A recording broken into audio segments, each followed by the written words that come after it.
What if I told you that getting out of your comfort zone doesn't have to be terrifying? That growth doesn't have to feel like a constant battle. We've been told that in order to grow, we have to push ourselves and struggle and force discomfort. But what if that's not true? In this video, I'm gonna completely change the way you see your comfort zone. I'll show you how to expand your life without stress, without overwhelm, and without forcing yourself into situations that feel awful. Because stepping into your next level doesn't mean it automatically has to feel hard. It can actually feel comfortable. Hey friend, welcome back. If you're new here, my name's Jillz and I help women step into their power, tap into their divine feminine, and become their best self, live their best life. So if that's what you want to do, you should subscribe and stick around. And in case you want more from me besides just my YouTube videos, you can also check out my deep dive feminine energy course or any of my other digital products like my Notion templates. They are all linked down below. So let's start with something crucial that you need to understand. Your comfort zone has been designed and built by you. From the moment you were born, your brain and body have been collecting data, categorizing every experience as either safe or risky, every choice you made, every habit you built, every belief you hold. It's all been shaping the walls of your comfort zone. And because it feels familiar, it feels safe. But here's the question, is it actually serving you or is it keeping you small? Think of your comfort zone as like this house that you've been living in for years. At one point, it was exactly what you needed. But have you outgrown it? Or is it starting to feel a little outdated? Maybe it's still super cozy and safe and you love that cozy feeling. But is that house still the right fit for you now? And is it the right fit for the person you want to become? Our brains are wired to cling to the familiar because it creates this feeling and this sense of control. It likes to run on autopilot, repeating the same patterns over and over again. Not necessarily because they're good for us, but because they're predictable, right? Think about how often people stay in jobs they hate or relationships that are no longer good for them, or even simple routines that keep them stagnant. Not because they love these things, but because it's familiar and so they know what to expect. Just because something feels safe and familiar, it doesn't mean it's right for you anymore. And just because something feels safe and familiar, it doesn't mean it's where you're meant to stay forever. Your comfort zone is something you built brick by brick, shaped by your past experiences and beliefs. But just like any space you've designed, you have the ability to renovate it, expand it, or completely tear it down and build something new. So instead of seeing your comfort zone as this harsh boundary, start seeing it as something more fluid, something that grows and expands and moves with you. Because the life you want and the version of you that you want to become, it's not outside your reach. It's just sitting beyond the edges of what currently feels familiar. And all you have to do is redesign your space to include it. So now that you realize how much power you hold over your comfort zone, let's debunk a common myth. We hear it all the time. If you're comfortable, then you're not growing. The self-improvement world pushes this idea that growth must be painful. That if you're not struggling or suffering or pushing yourself to the edge or feeling deeply uncomfortable, then you're not evolving. But what if that belief is actually holding you back? The idea that discomfort equals growth is a limiting belief. It's a choice. It's not a 100% all the time, matter-of-fact, absolute law of nature. It's a perspective. And just like any belief, it can be unlearned. Your brain is wired for surviving, not thriving. And that's why stepping out of your comfort zone can trigger those feelings of fear and procrastination and perfectionism and self-sabotage. Not because you're not meant to grow, but because your brain is confusing new with dangerous, new with discomfort. But here's the key shift. New things don't always have to feel uncomfortable. You have just chosen to embody and believe that. What if stepping beyond your comfort zone could just feel neutral or even feel exciting? Just because something isn't instantly familiar, does that mean that it has to be hard? The real issue isn't that the unknown is difficult. It's that we've been conditioned to believe that it always has to be. So the first step to expanding your comfort zone without suffering is to switch up this way of thinking. What if growth didn't feel like pressure, but instead felt like an adventure? Think about a cute little baby learning to walk for the first time. That is a huge level up in that baby's life. But the baby is not overthinking it. It's not thinking, oh, I need to push myself outside of my comfort zone. They roll, they scoot, they crawl, they eventually stand up and then they fall. They stand up again, they fall again. They stand up again, they fall again. They take a step and then they fall again. And they wobble until eventually they can walk. And then in the future, run and dance. And through this process, they aren't thinking, OMG, this is so uncomfortable. I hate this, but I must keep going. I have to push myself. I'm suffering. No, to them, it feels exciting. It feels like a little adventure. They just do it because it feels like the next natural step, the next thing for them to do. A child experiences new things for the first time with curiosity and openness and excitement, right? And so what if you approached your growth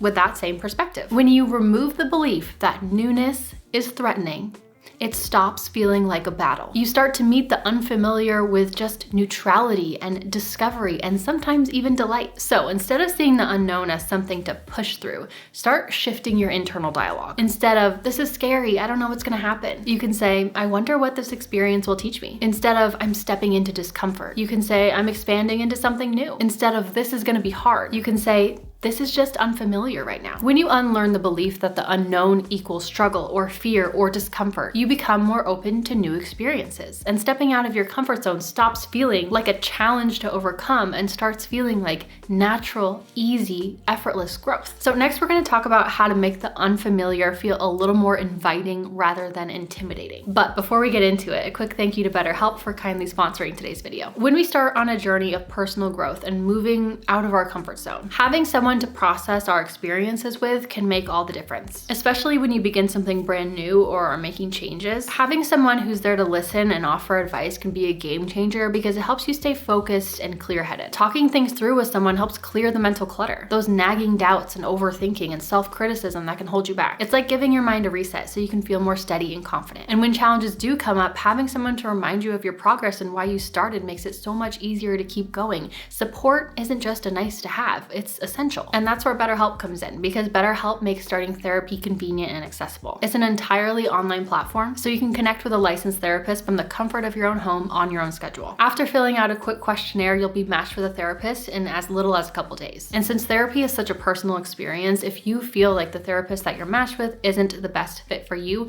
you can switch therapists at any time with no extra cost. If you feel ready to explore therapy, then click the link in the description or go to betterhelp.com/Jillz to get 10% off your first month. And now let's get back into it. So here's how you can make venturing into the unknown as normal as discovering a new favorite cafe in your neighborhood. Remember, your comfort zone is simply what your mind perceives as safe and familiar. That's it. So if you slowly expand it, rather than forcing yourself to completely jump out of it all at once, you grow with much less discomfort and resistance. Now, your brain is wired though to notice any potential risk before anything else, and this is called negativity bias. Or in other words, your brain can kind of be a little bit of a Debbie Downer, always scanning for what's wrong or negative first. And this was essential for survival in the past, but today it can often hold us back by treating harmless new experiences as potential threats. Your brain is still hardwired to seek safety and avoid risk, a leftover survival mechanism from the early days where we needed that, where there were wild animals like a bear that could chase us. But today, that same instinct treats a new class you want to try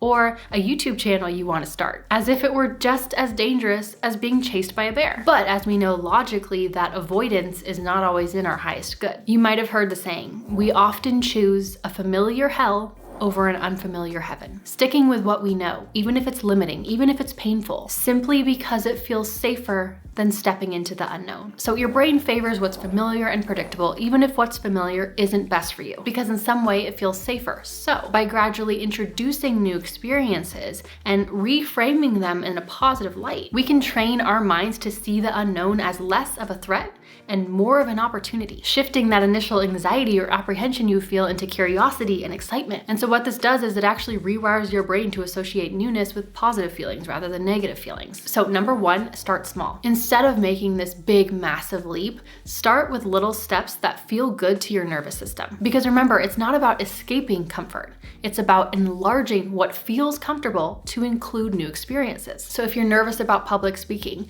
start by just speaking in front of a mirror, and then speaking to a small group, and then gradually increase the size. And number two, pair new experiences with something familiar and enjoyable. This blurs the line between familiar and unfamiliar and helps the brain associate new things with positive outcomes rather than stress. So for example, if you're trying something new like a Pilates class and you're kind of intimidated, maybe you're feeling a little apprehensive about it, pair it with something you love. Something you're already familiar with. Something like grabbing your favorite coffee from your cute little coffee shop afterwards. And this mentally makes the whole experience feel more rewarding rather than intimidating. And number three, recognize and work with your mind's need for safety. When you actually truly understand that all your brain is trying to do is to keep you safe, you can spot its resistance. And instead of seeing your fear as this big ol' stop sign, you can start recognizing it as simply just a signal that you are stepping into new territory. When you rewire your mind to embrace the unfamiliar, you start to realize that your perceived limits